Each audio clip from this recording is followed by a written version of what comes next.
Saudara, saya gak habis pikir ya, mengapa masih ada saja orang Islam itu yang membela Israel. Kalau kita urut sejarahnya, mustahil lah seorang Muslim itu mau membela Yahudi Zionis.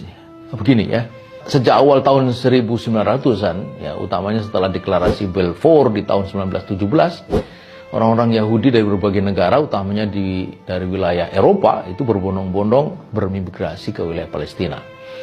Tiba di sana, di tanah Palestina, mereka yang datang tanpa membawa apa-apa itu, lalu dengan berbagai cara mulai menguasai tanah di Palestina, tanah di sana, jengkal demi jengkal. Ada dengan cara halus seperti membeli atau menyewa, tapi ada juga dengan cara kasar seperti mengusir paksa penduduk asli dengan berbagai alasan, diantaranya alasan penggalian arkeologis. Nah, melihat kenyataan itu, maka pada tahun 1935-an, para ulama yang menyadari ancaman Yahudi bagi masa depan Palestina berkumpul di Al-Quds. Mereka mengeluarkan fatwa yang intinya haram menjual tanah Palestina kepada orang-orang Yahudi, termasuk tidak boleh juga menjadi perantara jual beli itu. Ini dilakukan guna mencegah makin meluasnya penguasaan lahan oleh orang Yahudi. Tapi orang-orang Yahudi terus saja merangsek, wilayah yang dikuasai mereka makin hari makin luas. Konflik dengan warga Palestina tak terhindarkan.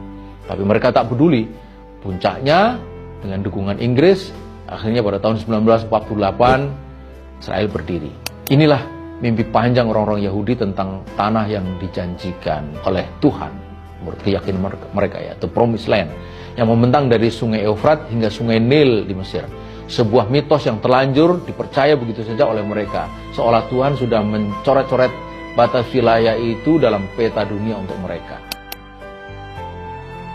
Ada dua alasan mengapa kita harus menolak solusi dua negara atau two-state solution. Yang pertama, wilayah Palestina adalah tanah Khorojiah, yaitu tanah yang dikuasai oleh kaum muslimin melalui proses penaklukan.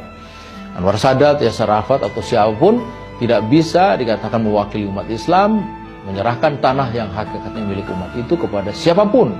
Itu yang pertama. Kemudian yang kedua, perjanjian damai itu adalah bentuk nyata pengakuan penguasaan tanah Khorojiah Palestina kepada perampok. Dan itu jelas dilarang dalam Islam. Karena itu saudara, jadi apa sebenarnya dasarnya seorang muslim itu sebarisan dengan